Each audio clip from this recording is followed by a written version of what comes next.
All right, welcome to the party, pals. Welcome to Tuesday Eve. We've almost made it to the afternoon for most of us. 11 o'clock Central right now.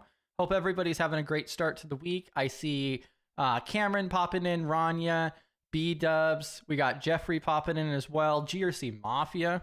So today is the launch of going over the policies that we've went through and drafted. What I kind of outlined before is we're going to go over like 3, 4, 5 of them per episode throughout the rest of this month.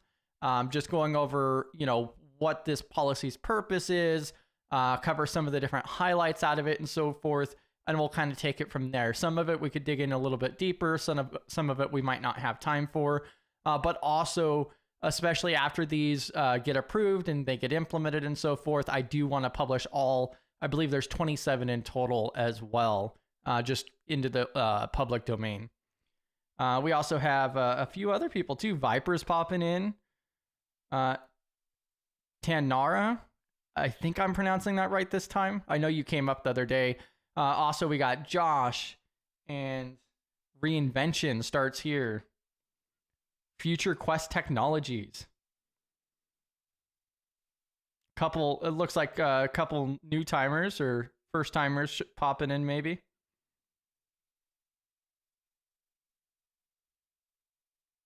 Pretty decent lag. Is it coming through okay there, Rania?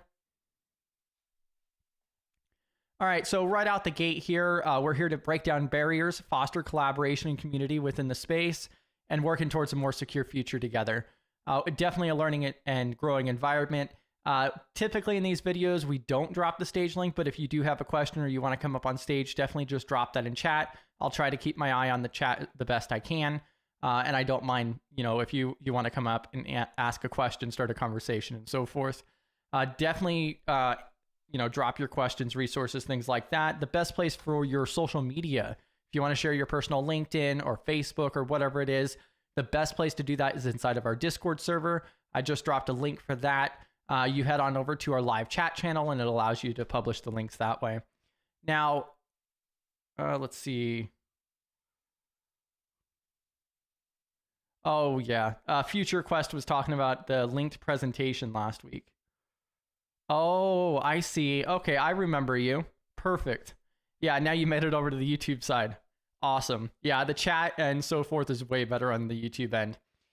Yeah, throughout the entire time in all of our streams, definitely ask questions, drop resources and so forth. Even if it doesn't pertain to what we're talking about at that time, worst case scenario, we circle back around to it. There's also very commonly conversations within chat during the live streams and so forth as well. And of course, the Discord server for outside of our streams. Now, if you do share something you don't want to be public, definitely reach out to me on Discord, LinkedIn. You can also reach me at contact@studygrc.org. And then also, I'm going to go ahead and drop B-Dubs. So B-Dubs over here in the top left, BritWhite.io. Not only does she put in an article every single Monday about cybersecurity GRC, but then also has the ongoing CISSP study group, which is a free study group that's just being live streamed to YouTube with a group that's meeting up after the live streams in voice channel for additional assistance and questions as well. And that's literally zero cost, $0, literally just to benefit the community out there. And then we also have our website, of course, too, studygrc.org, for the rest of the platforms we stream to, the calendar with the most up-to-date information. You guys may have gotten some push notifications yesterday. So there were a couple other videos that we pushed out. Definitely take a look at that calendar. We have like a CISO assistant coming up. We got a couple more occupational safety related talks coming. We got this Thursday meeting scheduled out. Also Thursday afternoon, I will be streaming with Cyber, which we went ahead and paired that stream on our channel as well. You could watch it on either or. So yeah, if you guys have any questions, definitely reach out, let me know. And we have our resources page there too that I'm hoping to dedicate some time to in the near future to just make it a lot better. There's maybe 50 resources on there. We have literally thousands of resources that we have to just figure out the best method to get it out there for everybody. All right, I'm going to double check chat here real quick. Perfect. And then I'm going to go ahead and transition over here. So this is going to be the first one that I want to go through is the conflict of interest policy. So we're going to do the conflict of interest policy, whistleblower policy, and a gift acceptance policy. That's going to be the minimum 3 that we're going to do on this video here. If you guys have any questions, definitely drop it in chat and so forth.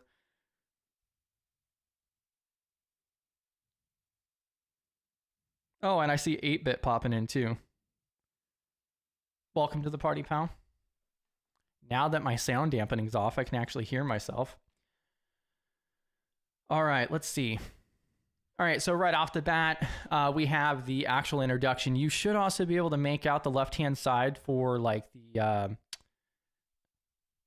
actual index, the table of contents, basically, that they have for that based on the titles here. So we just start out with an introduction of what the actual purpose of the conflict of interest policy is for. Now, the conflict, definitely for, this is a huge thing for integrity, ethical behaviors, but there's a lot of different aspects of conflict of interest as well, which we'll also see kind of discussed and defined throughout this policy as well. How long is this? I don't even use Google very much. Okay, so we got about 2.5 pages here. So just starting out with the introduction itself to make sure that, you know, everything's within best interest, free of personal bias. I think that's one of the most important aspects of this is free of personal bias. And then there's also the whole section here too for perceived conflicts to promote transparency and accountability. Because also another thing that people don't think about conflict of interest is a conflict of interest also has to deal with reputation. So even if it may seem bad, that could be considered a form of conflict of interest as well. Outlining some of the purpose too. I am going to skim through a lot of this. If you guys would like to read this, this is something I can also... Oh, okay. Well, apparently one of my earbuds died, but that's fine. I can also copy and paste this into Discord as well if you guys would like. Let's see. Oh, wow. Space Tacos just became a squad member, I guess is what we would call it. Well, welcome to the official party there, pal. Let me pull this other thing up too so I could see the chat a little bit better. We also got Regine popping in as well. GRC Mafia. I think Space Tacos just did that just for the emojis. All right. But yeah, I don't feel like it would be really beneficial to read every single word here, so I'm just going to go through and skim a lot of this. Welcome to the party, Palfin. Oh yeah, and that also reminds me, yeah. And Space Tacos also has an awesome server too. So there's her server for the GRC Audit Treasure Trove, which is a personal archive all about GRC.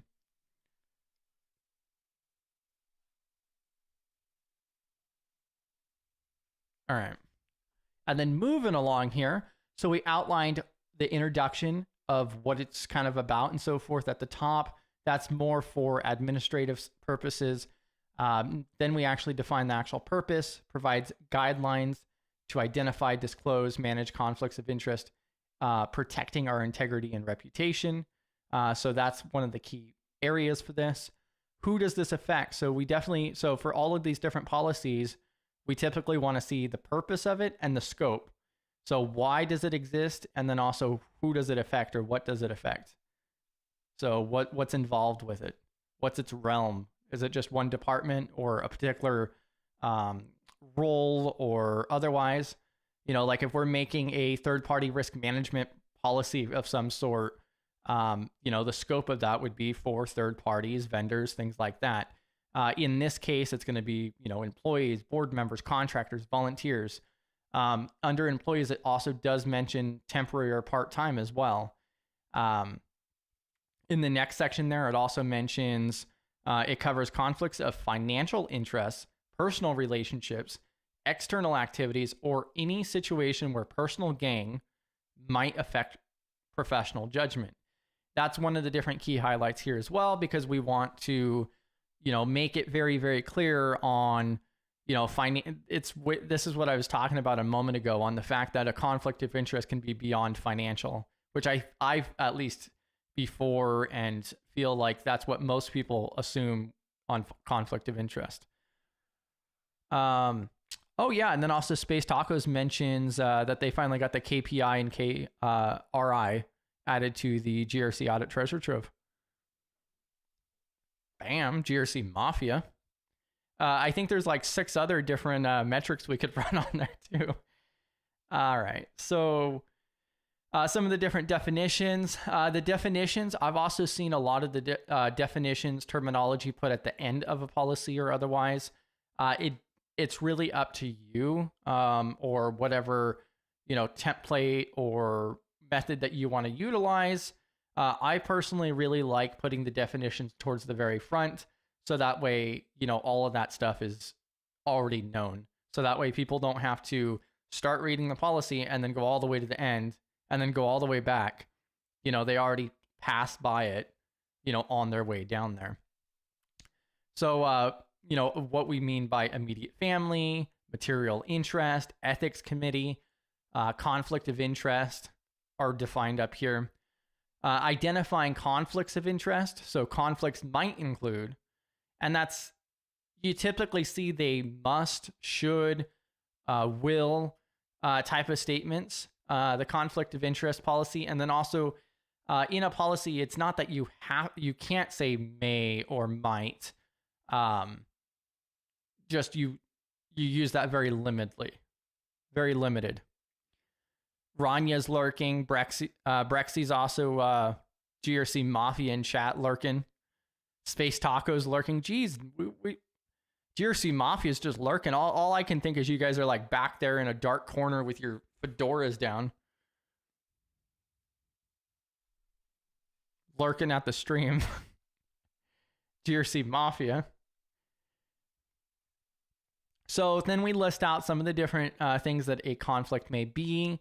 So owning a stake in a supplier, vendor, competitor, accepting gifts or favors that could sway your judgment, involvement in affiliations that intersect with our work, participating in community organizations or boards where decisions might affect us. So like one example of this one down here is, for an example, if you were also on the board for, the town that we are located in, and you're, one of the main people for that city or whatever else, and you had decision-making powers for that area, whether it is like building permits or tax or whatever it is, that could be a conflict of interest as well. Cameron's also, it doesn't even say lurking, just creeping. Yeah, Brexy's just watching me talk to myself. That's all right. That's all right. I'm fine with that. I've gotten pretty used to it at this point.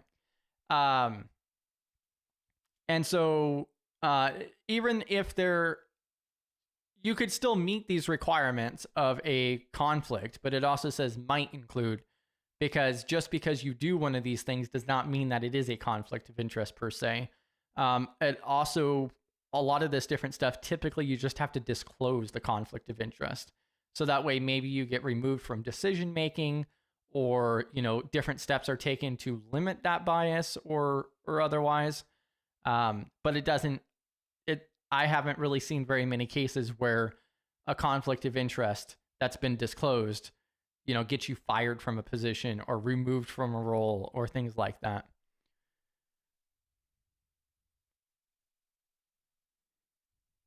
Bam. So Space Tacos has soup, and Brexy's got another batch of instant noodles. GRC Mafia. I bet it's pretty good soup though, Space Tacos. I'll continue to live on my monsters.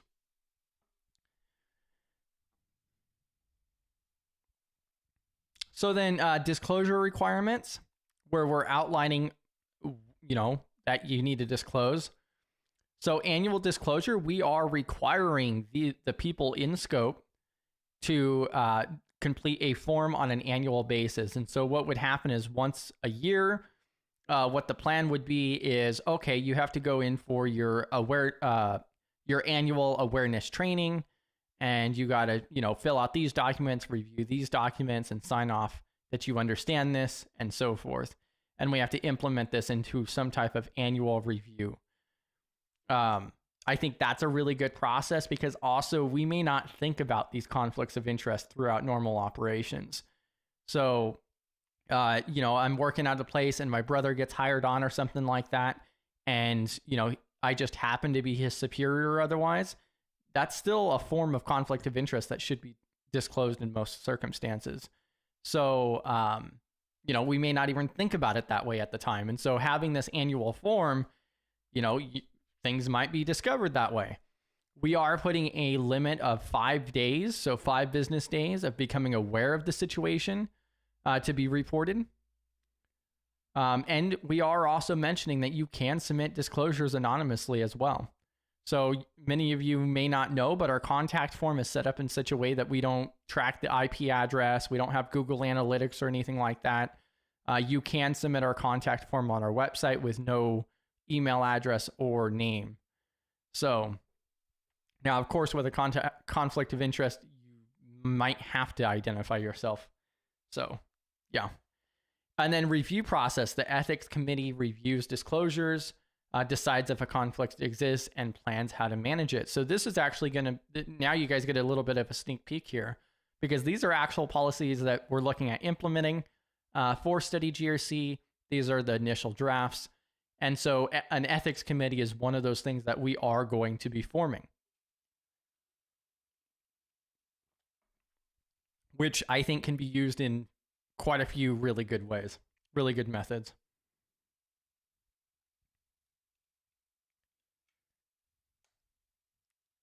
Yeah, and Viper mentions communication is key.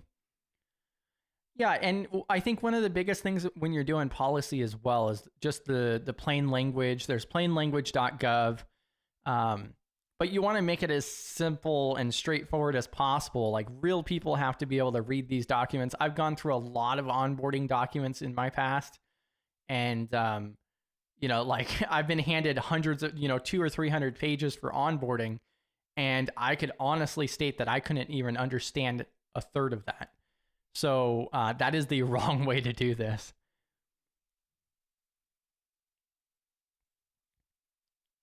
B-Dubs mentions that you should have to identify yourself unless you are disclosing a conflict of interest for someone else anonymously.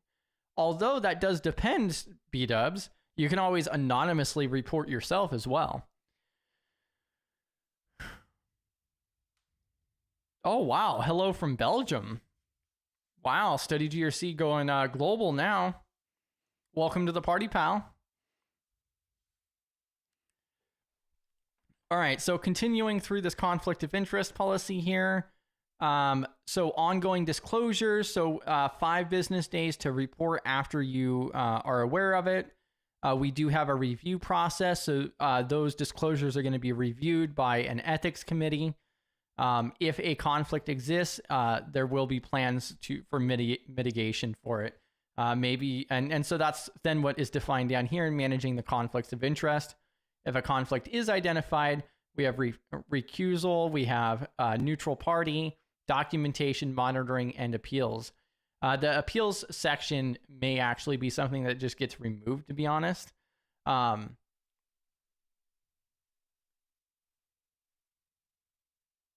Separate terms: shall, will, must, language, and policies, except for the fact that shall, will, must are some of the different things that you'll typically see in policies, but there's also some things that, wouldn't be. We also have, I gave an example up here as well, like conflicts might include.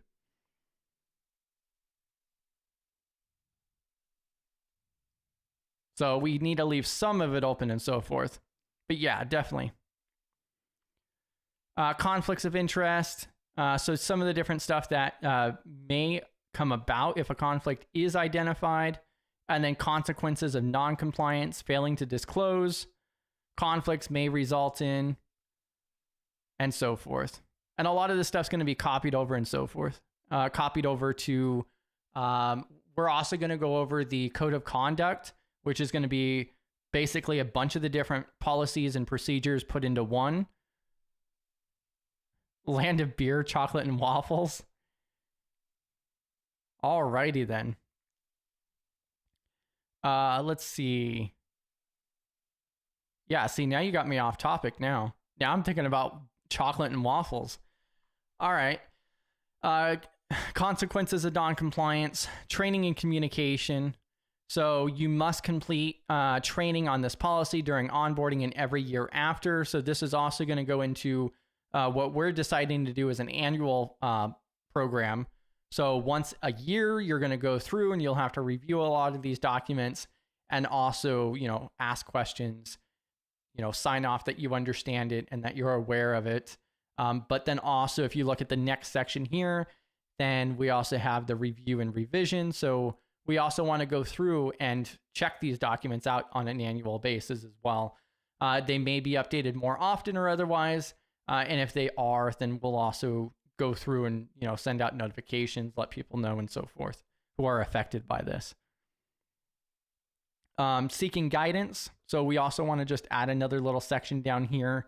If you're not sure, go through, reach out to this committee, which this is the committee that you guys are getting forewarned notice on, because we're actually going to form this, basically this week. So, and then also we're providing additional contact information if there's any questions with that. And Space Tacos went to Belgium. I haven't even left the country before. So that's one of them. Let's see here.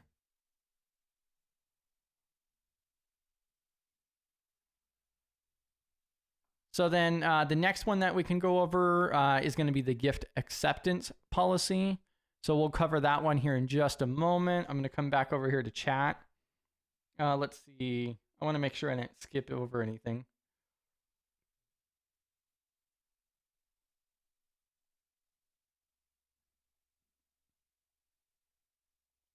The chocolate walk in Braji was so fun. That sounds really interesting. The chocolate walk. You're going to have to give some more definition, more information on that, Space Tacos. I'm just thinking like Charlie and the Chocolate Factory here.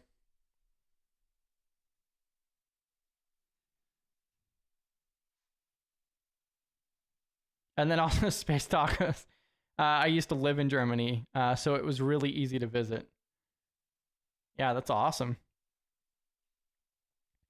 All right, so moving forward a little bit more. So gift acceptance policy. Oh, Josh has a question here.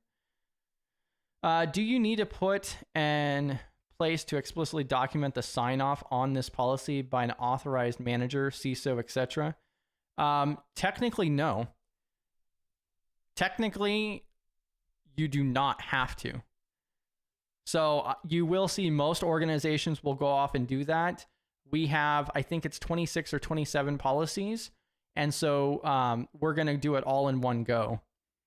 So instead of having our CISO or CTO go through and sign off on each and every single one of these, we're just going to go through and have all of them approved at one time. And there'll just be a single document that states, these policies listed out are approved, are reviewed and approved by, the board, and then the board will sign that document.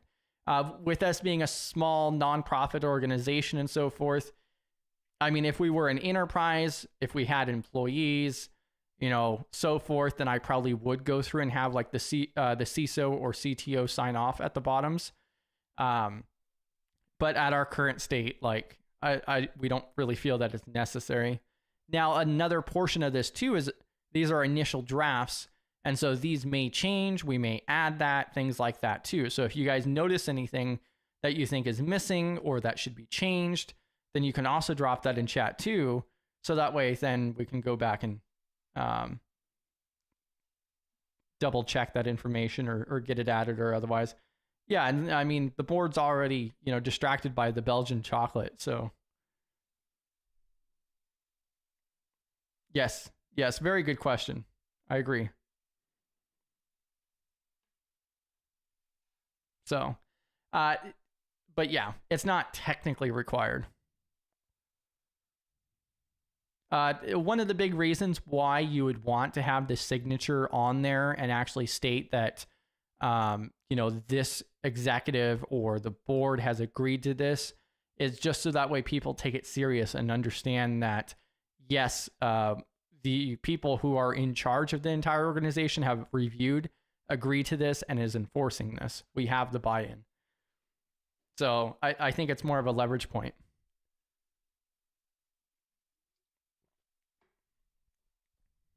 Let's see. Space Tacos. You get a map of all the chocolate shops around town. You follow it and eat all of the chocolate and die from chocolatey bliss. That sounds like a not good time for me, to be honest with you. Like, chocolate's okay, but I don't like chocolate that much. When I think of Belgium, I don't really think of chocolate, though.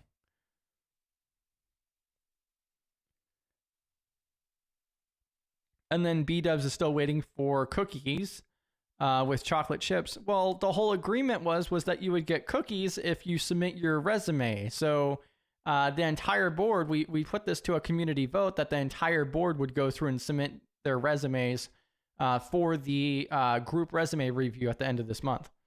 So the last Thursday of every single month, we have a group resume review, and we did a poll this last month, and the majority voted that the board needed to submit their resumes for group resume review. Maybe a separate date if a certain section/policy was revised. I'm thinking about how an AI policy might be updated more often.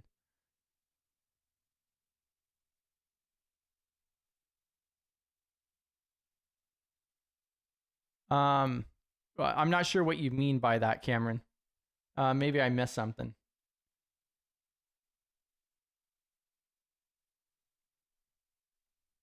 Oh yeah, and like something else that should be clarified too is that this does not have a header on it at this time. So like on the header here, we would have a version number. We would have the last revision date up here at the top as well. We would have, effective date. And then we may even put something on here like expires, expires, a year from now. So, 4/7 of 26 expires. So that is, yeah. So I just don't have the header information on here, but those typical, that typical information would also be on here. We'll also typically put an owner. So we would actually put who is in charge of this policy as an owner or a manager up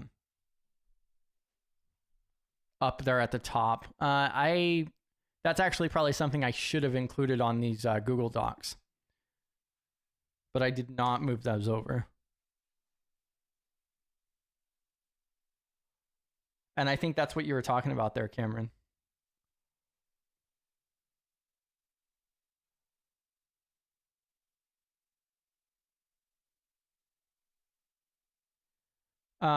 It also fulfills certain audit requirements where they need to see proof of executive sign-off.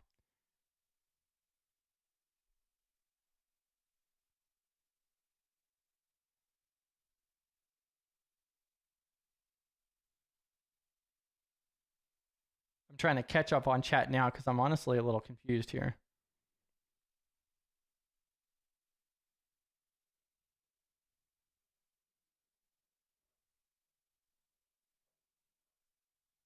Yeah, tomorrow I'll make sure I copy over the header and the footer sections. Let's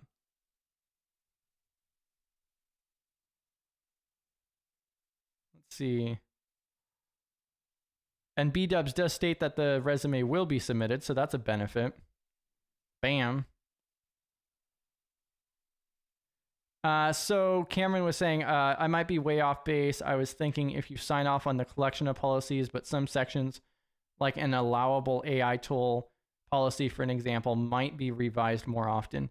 That's also something that could be implemented into policy too, on what the process is for that, or at least a procedure. So if we're going to go through and we just have a single document that lists out, these are our policies, this is the version numbers for that, and the board signs off on that, that's going to be like an initial. So then if, let's say, 6 months from now, we go off and we haven't made any changes to any of the policies, but, we're going to update this gift acceptance policy. PBO over here, found a loophole in our gift acceptance policy. So now we're going to update it. Then what we would do is then we can go through and add that revision section at the bottom, and we can add a sign off if we need to. And then we could hand that to one of the board members, or if it needs to, then we could send that to a board vote, and bam. And then as they get updated, but as a version 1.0, that would just be on one single page. That's the method we're doing. Like I said, if it was a larger corporation, then I would immediately start off with the sign off on every single one of them. So it makes it a little definitely different when, it's not like we have employees and, people to deal with. But yeah, I think you're right on track. Yeah, I think I missed a couple messages there. That's why I was like scrolling back to make sure I understood. But yeah, you guys are right on track. I didn't move over the header information. I put some examples of what you might see there. Tomorrow I'll have that up there. And then you'll also have those revision information at the bottom is a pretty standard thing, and the sign-offs. Just the sign-offs we're just going to do if they get revised.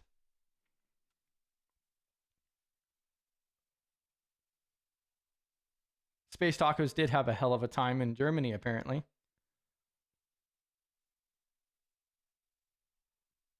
But yeah, still really good mentions there.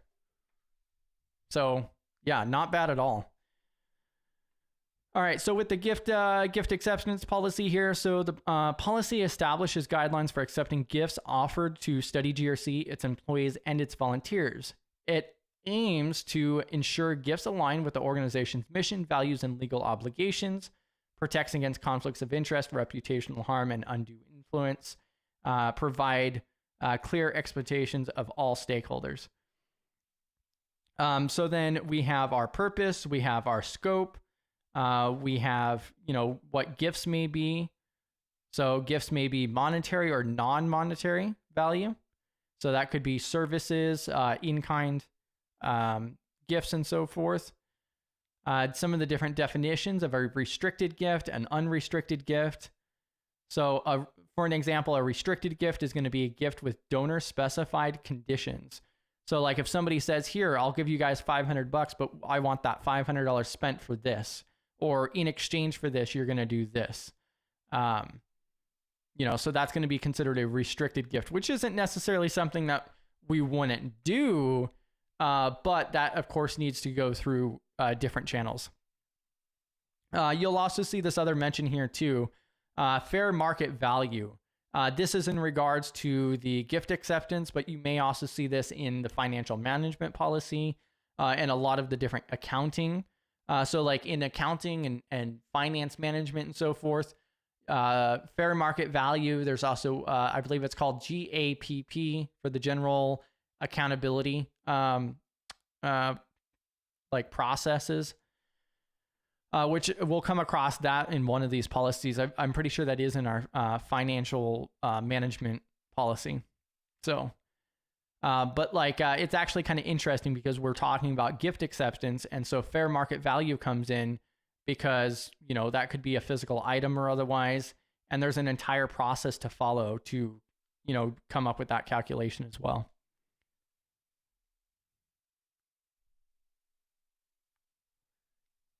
Yep. And then so gifts are acceptable. So we have our gift acceptance criteria. So they can be acceptable if they meet these requirements: supporting the organization's mission, complies with applicable laws and regulations, poses no significant financial, legal, or reputational risk. That is kind of another key word there, is no significant. I've actually seen in some policies where people will actually put cannot pose any risk, of legal or financial means or otherwise to the organization, which is absolutely absurd. So pretty much anything could still pose a risk. That's pretty much what it is.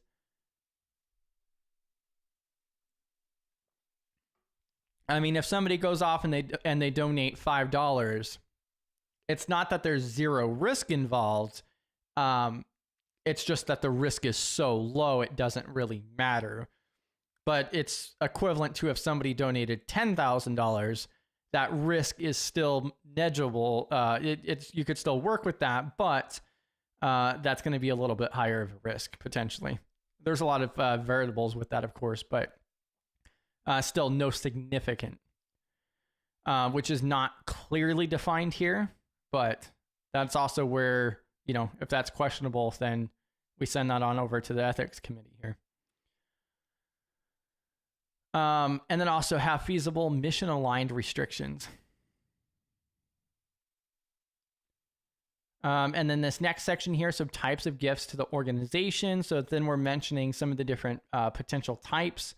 So cash and cash equivalents, securities, real estate, personal properties, in-kind gifts, bequests and planned gifts, emerging type gifts, which is like cryptocurrencies and so forth.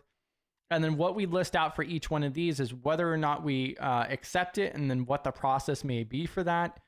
For an example, cryptocurrency or digital assets accepted if unrestricted. So like we defined earlier in this policy, is unrestricted is if it meets that criteria.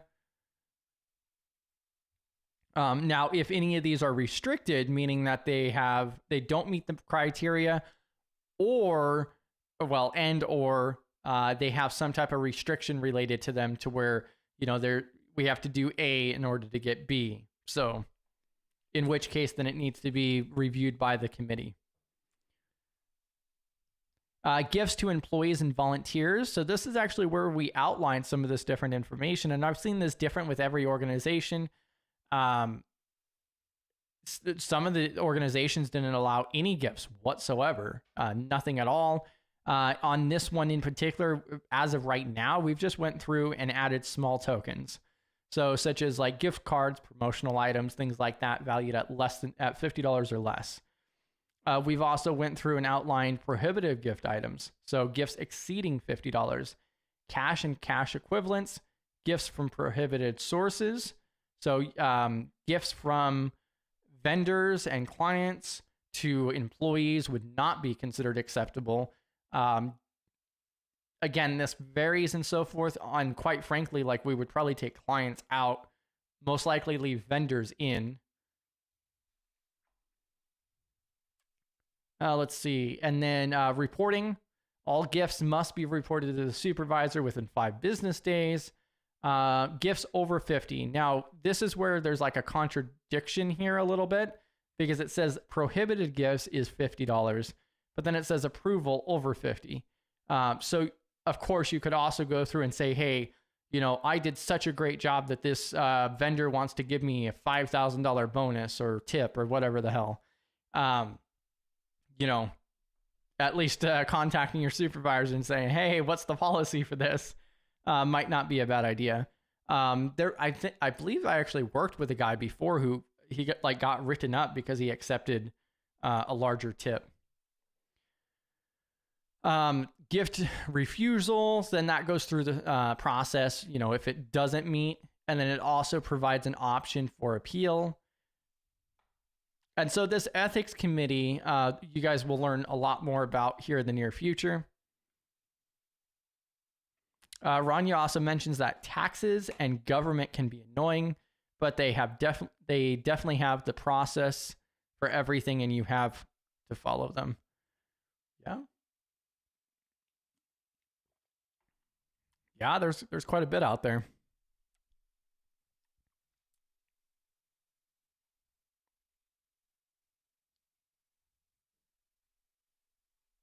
I'm just catching up on chat there. Bam. All right. So then now we're almost to the end here. So conflict of interest. just going back over, so some of the different aspects for conflict of interest. This is still in our gift acceptance policy, and so we wanted to define this again, just so that way that was clear. Legal and tax considerations. We do also mention here that provided for tax purposes, although no tax advice is offered. Gifts must adhere to all laws, including IRS regulations. Complex gifts, such as real estate, restricted gifts, require legal counsel for review. Review and revision. So a lot of this is going to be the exact same for most of these policies for the review on a yearly basis. That also requires sign off. You know, I've reviewed this year. I understand it and so forth.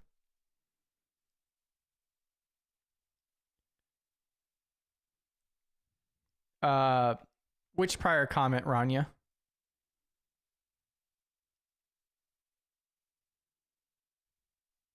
Are you talking about your comment about taxes in government can be annoying, but they definitely have a process for everything? Are you talking about Germany when you're talking about that?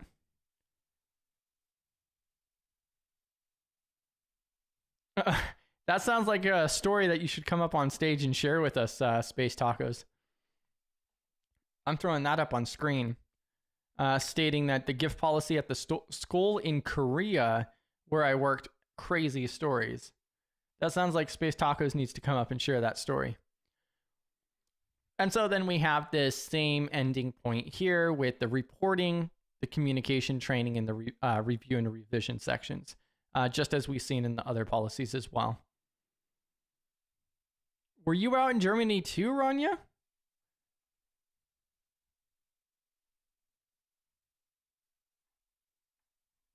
And so then that knocks out the gift acceptance policy. Again, all of this stuff is going to be further reviewed, refined. We're going to get it approved by the board one way or another. Maybe they'll actually decline some of them, and then we could stream that and say, hey, these ones got declined. We need to do revisions and take it from there. But then at the very end of all of this, I would definitely want to go through and release all of these. If you guys wanted to, I could still copy and paste these individually into like the Discord server or otherwise. Whistleblower policy. So this is another, oh, let me swap over. It might help if you guys can see it.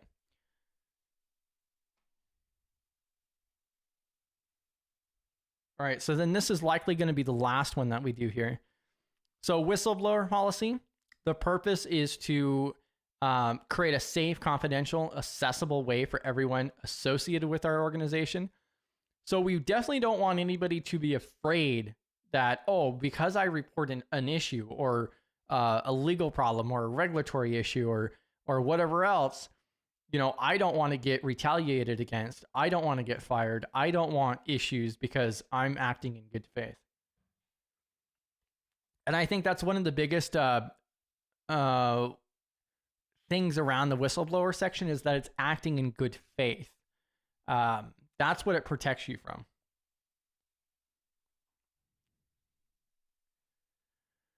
Space Tacos is at work, so no story time. I guess we'll have to catch that on Thursday night then. I'm not going to forget. So let's go ahead and dig through the whistleblower policy real fast.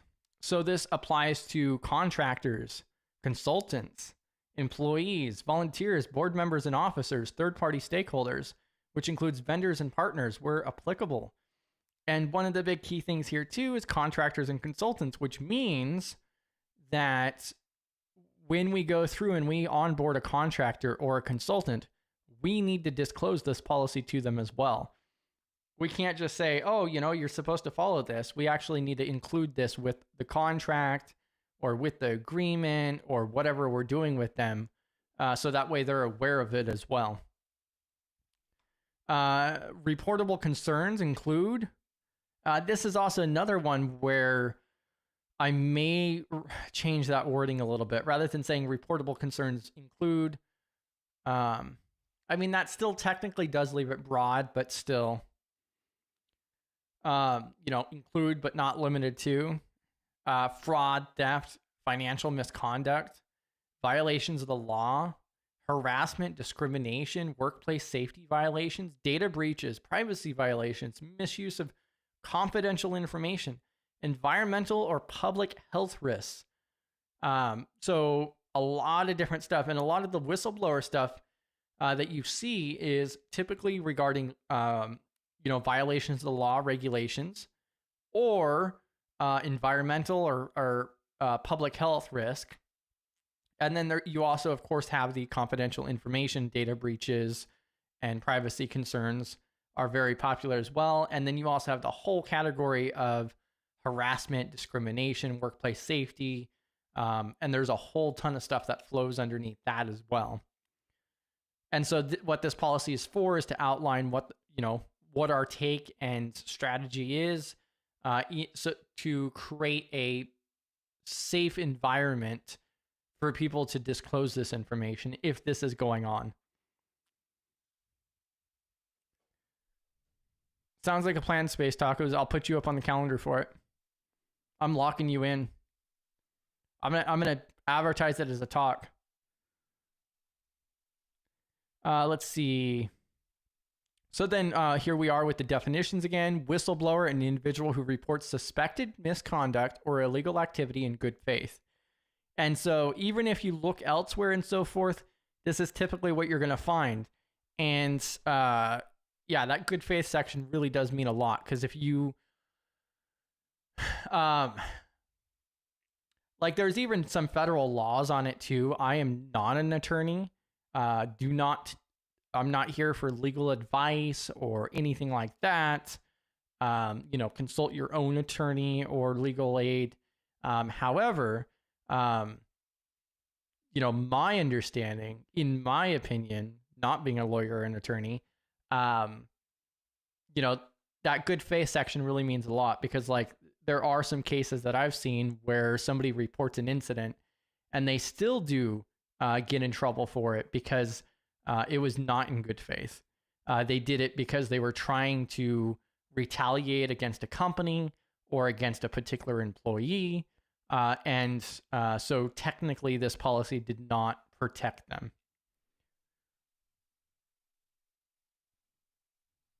Space Tacos.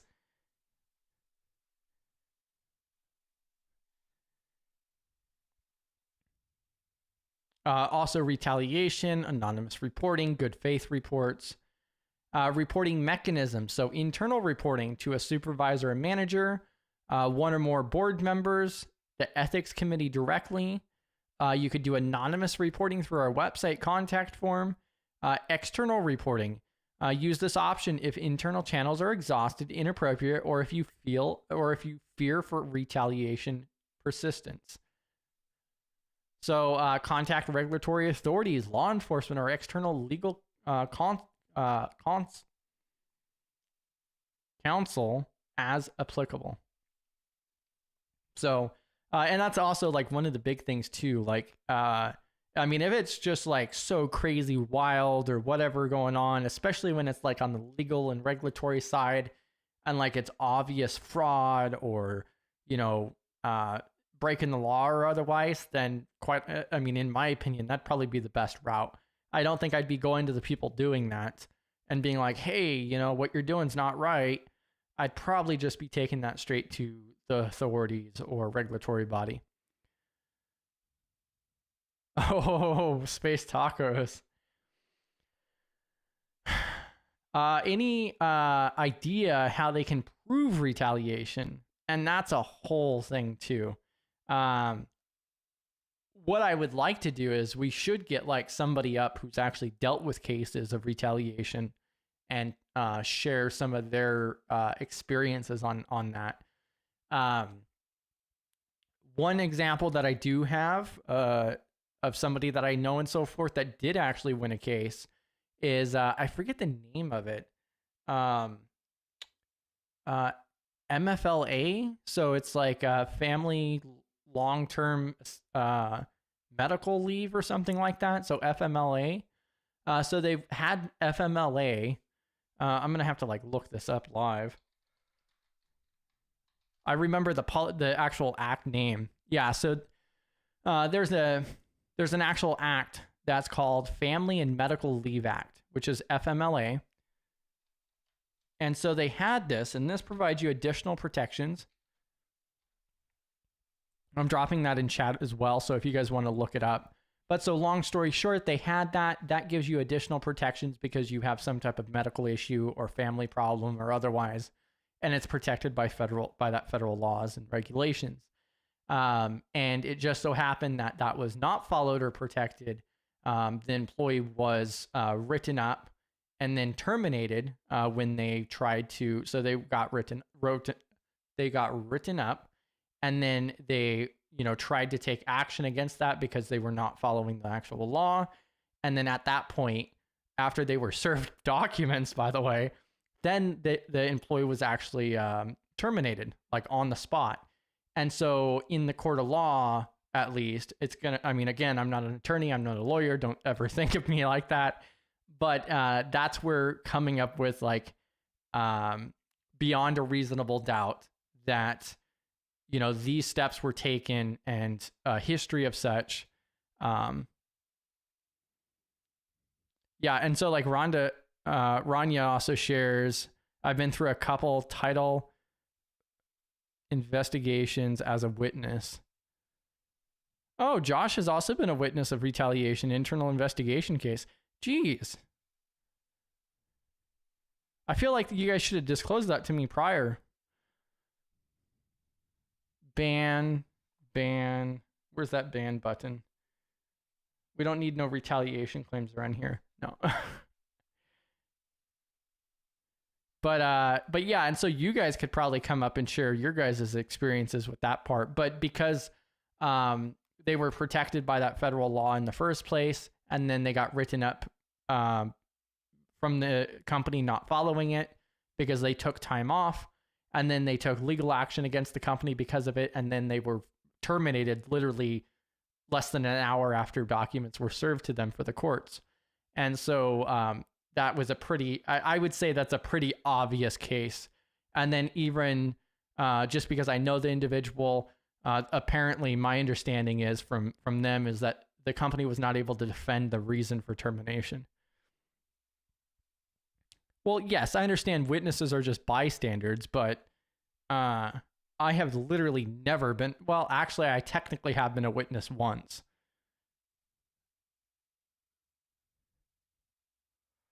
Yeah, Space Tacos, not the ban hammer.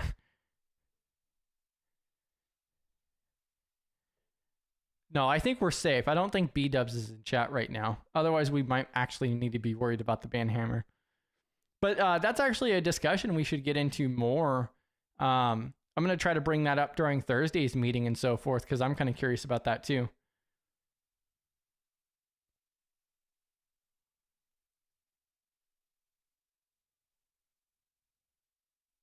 So Josh mentions, I'm not sure we need to get so specific in the processes in the policy doc. Shouldn't that be reserved for the standards and/or process doc? Yes and no. So some of this stuff could flow into the actual procedures. So let me give an example. So like reporting mechanisms. So what I could literally put here is that what I could literally change this to is internal reporting, anonymous reporting, and external reporting must be options available for reporting mechanisms regarding whistleblower reports. Thanks for hopping in, 8-Bit.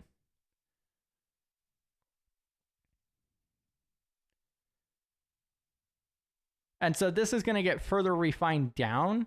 And then also what we're doing is we're just trying to put the documents together in the first place, and then we're going to break it up because we're going to have our policies at the top for these, and then we're going to have our standards, which I want to do. We worked on CSF, and we need to map those to these policies, and we actually have a community member that's going to map the CSF to these policies later this month.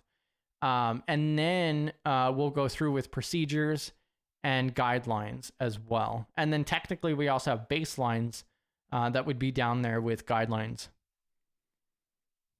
But yes, technically you are correct, is that we do not have to get this fine-grained in the policies themselves. So just like I just gave the example for the reporting mechanisms, we could make this one sentence on stating that there must be available options for reporting that include internal reporting, anonymous reporting, and external reporting. And then we could save the fine-grained details in our procedures.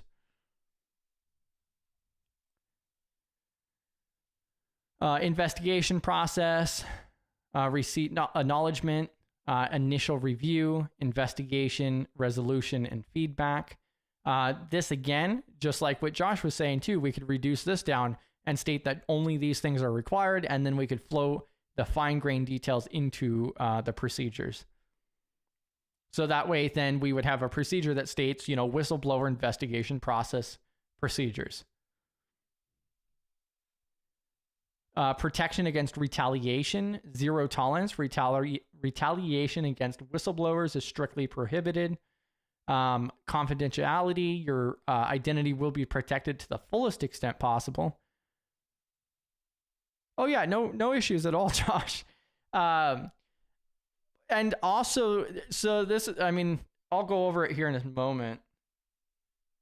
Yeah, because we're coming to an end here in a moment. But yeah, there's a section I wanted to add to that too. Reporting retaliation, consequences, examples of retaliation, false malicious reports.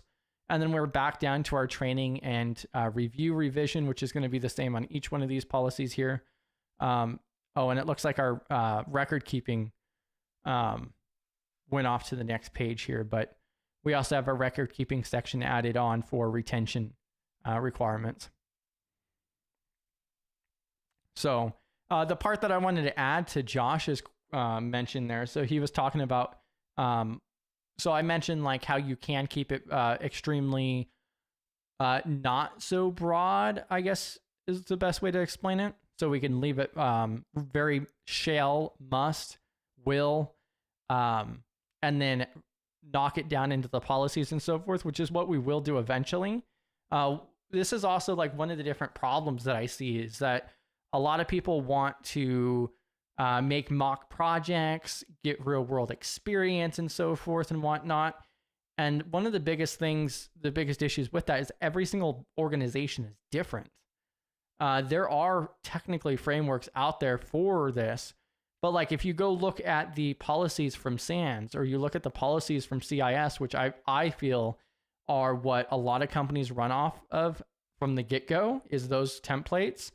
And they do the exact same thing that we see here as well. And I really feel like the reason why is just because it's more simplistic off the bat. So that way you get everything together and then you can break it out. And so my point being is the fact that whether it's the policy development or policy management, or you're developing a program and so forth, no two businesses are they identically the same. And that's also one of the things that makes it so difficult. I think that's one of like the fascinations that I have with GRC is the fact that there's overarching concepts and skills and so forth, but nothing's really 100%. And like there was somebody I was listening to recently that has done like hundreds of audits, and they were literally talking about like, I think it might have been thousands to be honest. And they've never seen this exact same score or the exact same infrastructure or results. Final report, it was always like completely different from the previous or any others that they did. And so I think that's also what makes it difficult as well. So just as a little added note there. So it's kind of like with, putting the sign-off signatures at the bottom. Maybe you do want to do that. It's not a bad thing whatsoever. For ease of use and implementation, we opted not to do that. And it's a really good thing that I want you guys to also mention these things as well, because that also goes to highlight like how things could be different. But yeah, thank you guys for hopping in with me today. I'm going to also drop this link real quick. I'm going to swap over to this real fast. So if you guys were not aware, there's also this survey going on. I just dropped this in chat. This survey, we have the State of Study GRC coming up this Saturday at 11 a.m. Central Time. I really hope you guys can make that. Every single quarter, we're going to go through and do a State of Study GRC, which is going to outline like what we've completed in the last quarter, what kind of goals we had lined out, what statuses we have, what decisions were made, what direction we're headed, what goals we have looking forward, getting community feedback. We'll have an open stage, pretty open, format on the whole yard. So really community built, community driven. And that's where the survey comes in. It is 15 questions, 3 of which are 1 to 5 rating. The rest are all optional. But the more you can fill out, the better. So that way we can review that before Saturday. And just get an idea of like what would benefit the community, what would be the highest impact for the resources and availability that we have. So I cannot stress it enough on how valuable that survey is. And I believe it was BenTech who originally dropped a question in the Discord server that actually ignited that idea of like, hey, maybe we should do a community-wide survey.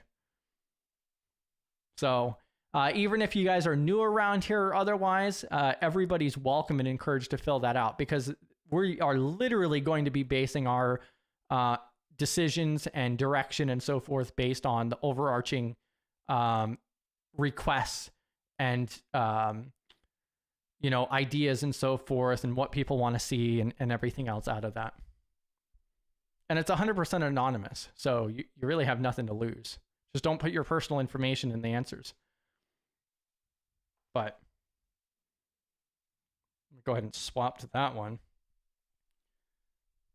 Of course you did, Josh. Of course you did. But yeah, thank you guys for tuning in today. We'll be back at it tomorrow, and I'll catch you guys in the Discord the rest of the day. See you guys tomorrow, of course. I'm going to drop the Discord link again, too.